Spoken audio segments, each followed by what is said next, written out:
টানা ২ দফা কমার পর দেশের বাজারে আবারও বাড়ানো হয়েছে স্বর্ণের দাম। নতুন মূল্য অনুযায়ী সবচেয়ে ভালো মানের বা ২২ ক্যারেটের প্রতিভরি স্বর্ণের দাম ৩,২৬৬ টাকা বাড়িয়ে ২,৫৮,৮২৪ টাকা নির্ধারণ করা হয়েছে। শনিবার সকাল ১০টা ১৫ মিনিট থেকে নতুন এ দাম কার্যকর হয়েছে। বাংলাদেশ জুয়েলার্স অ্যাসোসিয়েশন বাজুস এক বিজ্ঞপ্তিতে দাম বাড়ার সংবাদটি জানায়।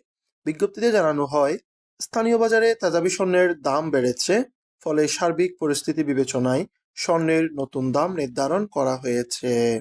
দাম বাড়ার ফলে ২২ ক্যারেটের প্রতিভরি স্বর্ণের দাম ২,৫৮,৮২৪ টাকা, ২১ ক্যারেটের প্রতিভরি স্বর্ণের দাম ২,৪৭,১০২ টাকা, ১৮ ক্যারেটের প্রতিভরি স্বর্ণের দাম ২,১১,৭৬০ টাকা এবং সনাতন পদ্ধতির প্রতিভরি স্বর্ণের দাম ১,৭৩,৩২৭ টাকা নির্ধারণ করা হয়েছে।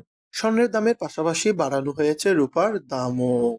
২২ ক্যারেটের প্রতিভরি রূপার দাম ৬,৭৬০ টাকা, ২১ ক্যারেটের প্রতিভরি রূপার দাম ৬,৪১৫ টাকা, ১৮ ক্যারেটের প্রতিভরি রূপার দাম ৫,৪৮২ টাকা এবং সনাতন পদ্ধতির প্রতিভরি রূপার দাম ৪,০৮২ টাকা নির্ধারণ করা হয়েছে।